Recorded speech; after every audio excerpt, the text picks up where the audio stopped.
Alright, so this is where I am. Let me tell you guys a little bit about what I did. I moved out some of this stuff because some of this fascia that are over these bolts and stuff like that, I might be able to use it as bracing so when I build my shelf, I can actually attach part of the shelf to the floor here so it doesn't slide around. I looked under here and I didn't see any more bolts to hold anything except these two, and there's another tie down on the other side. And then you've got a bolt right there. There is a piece next to it, but it doesn't have any threads on it. There's a hole next to it, but it does no threads. So I pulled all this fascia off. I cleaned it up. It needed to be vacuumed out anyway. I kept this because I might want to sell this someday. I cut out this piece of wood, and yeah, my lines are a little crooked, but I do have my spare tire under here.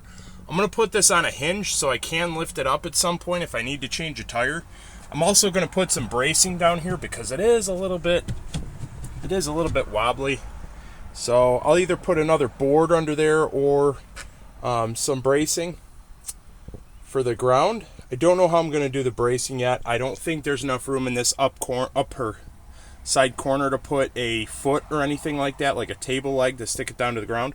But there is some room here, and there's some room on this side and up here under there, if you can see.